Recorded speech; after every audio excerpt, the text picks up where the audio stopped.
Story time. I had a really cool experience um, a couple weeks back, and I was talking to my uncle, and he thought it was a cool story and that I should write it down so that as time passed, I wouldn't forget the details.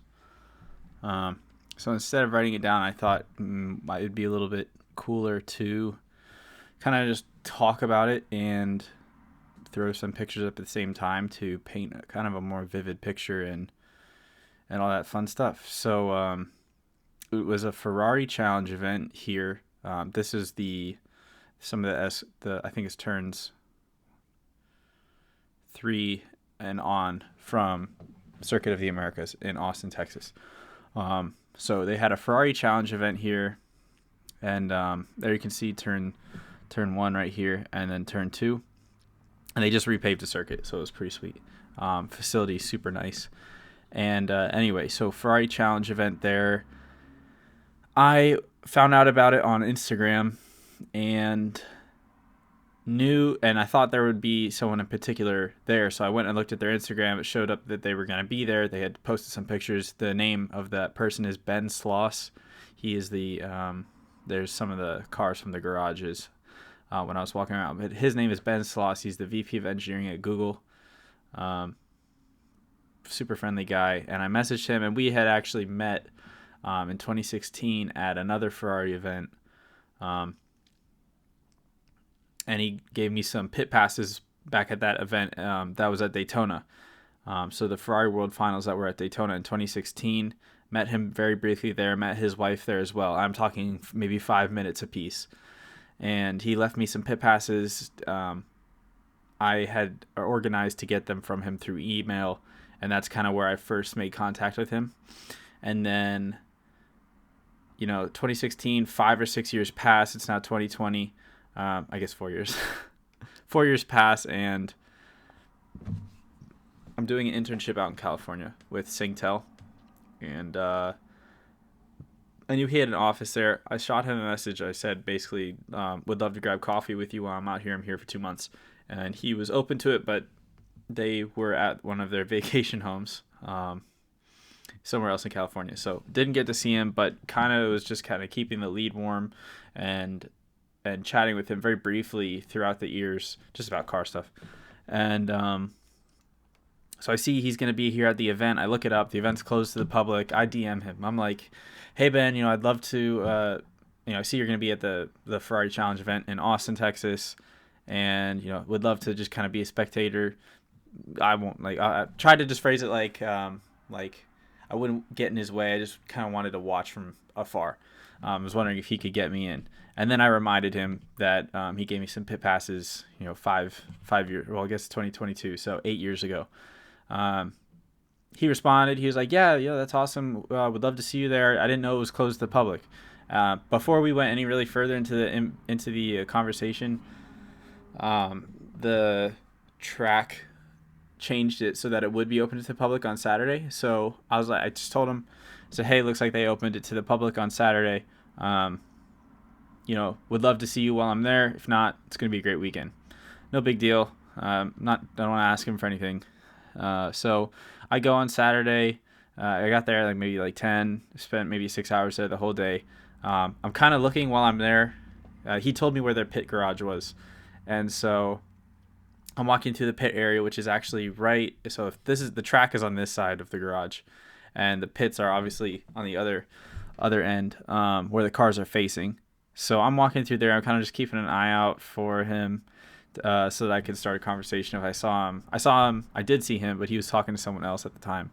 I saw his wife though, and her name's Christine. I saw her walking from this area to their garage, which is 30 feet behind where this picture's taken.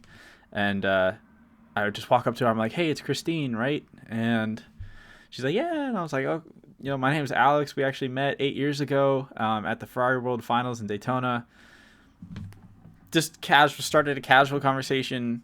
We're just talking about the event, kind of wrapping it up a little bit in. And and I asked her if she had an event scheduled because I'd love to like know when they're gonna be back on track so I could have a good spot to watch from ready. I wouldn't be going there when they're already on track.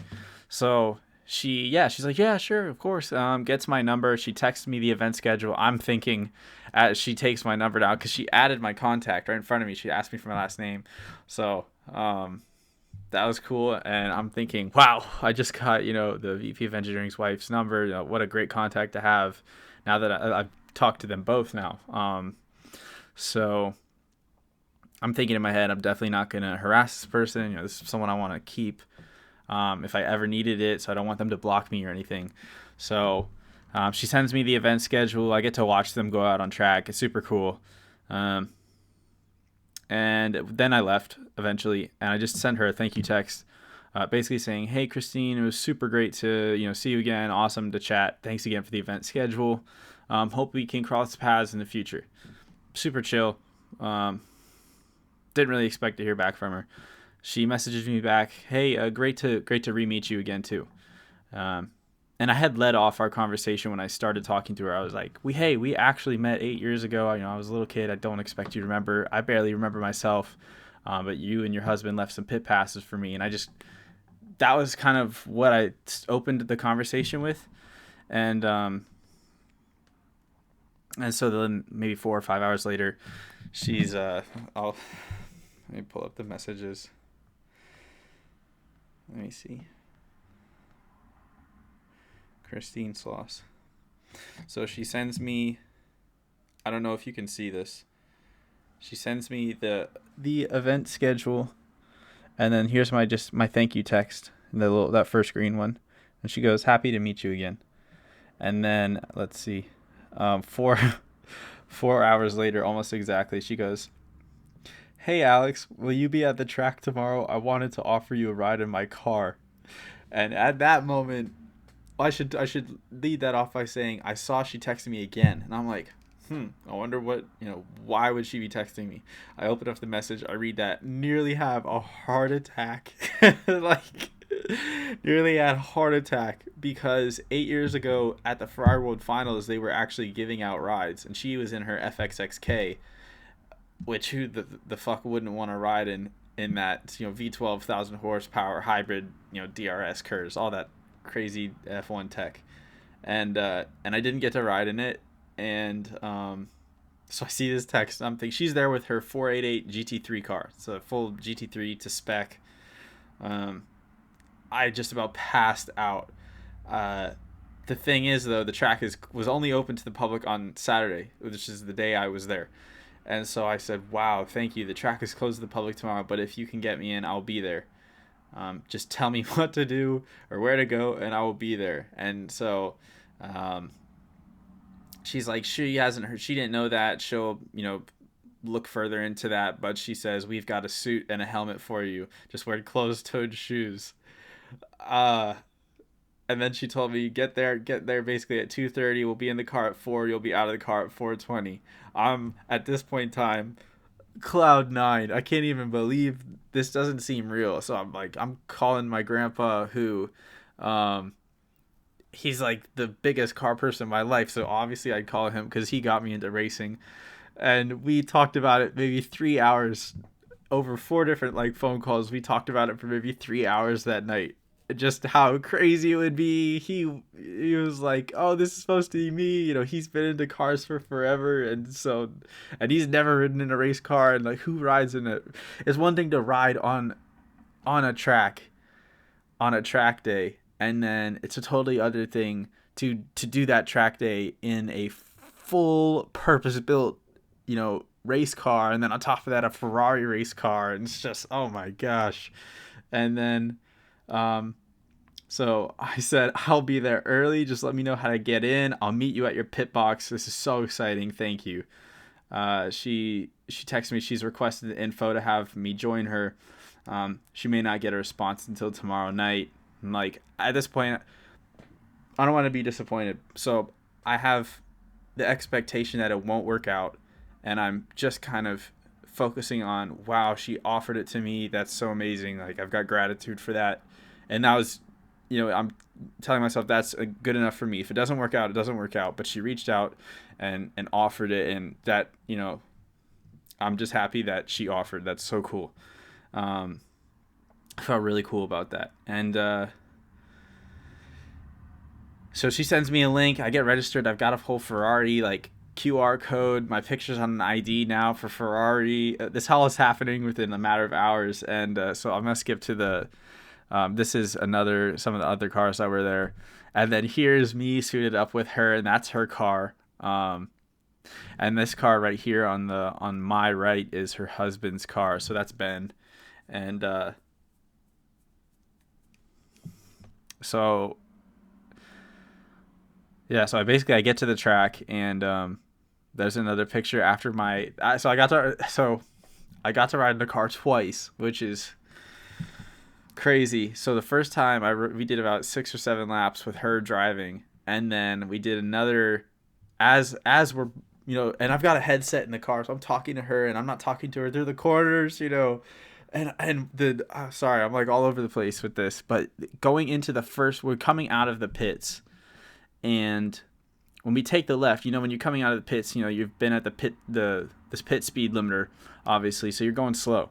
You're coming at the end of the straightaway, you're going maybe 60 miles an hour when you exit the pits, and we get into the first left-hander, and immediately I'm like, whoa, the grip, just immediately, even going as slow as we were going, the grip I was like, oh, this is different. this is different. And did a couple warm-up laps. She did maybe 1 or 2 hot laps, and it was just me suited up, and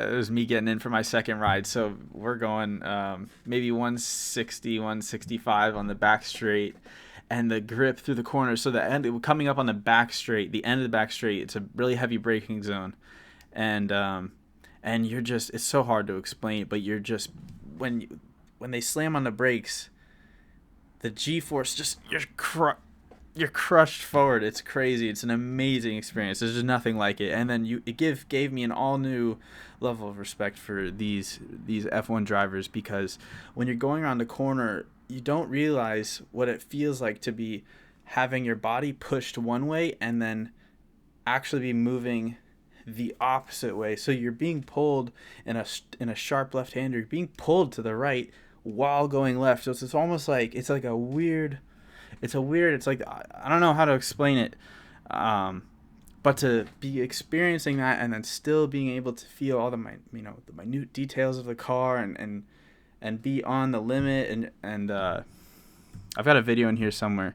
because they let me take my phone the second time. I don't want to play the whole thing. I'm not sure if this audio will work, but it doesn't look like it's gonna load. But anyway, that's me. So I got to go twice with her pro driver. Anyway, one of the greatest experiences I've ever had in my entire life. I'll never forget it. And really, it's just a lesson in networking. I had met before this day, before the day I was in the car. So including the day that I talked to her, including the day before when I first talked to her about maybe 15 minutes, and she sent me the event schedule. That day plus the day I met her for the first time. I'd only seen this lady 2 times. Talked to her for a total of 20 minutes. And in doing so, I don't know what it was, but in doing so, I was able to get a lifetime experience that some people will never. I mean, you know what I'm trying to say. So many people would pay like big money to ride along in a GT3 car. There are businesses that are built off of experiences like that, and I didn't have to do anything for it other than just be outgoing. I saw her. I didn't plan on what to say. I just walked up to her. I just started a conversation. Really casual. Was asking her questions. Super friendly. And next thing I know, she's offering me a ride in her car. Never expected that. Wasn't trying to get it. The power of networking. So that's the last picture. But that is my story with all the details. that I would have written down and perhaps lost, but now they're in an audio and video file. So yeah, that's it.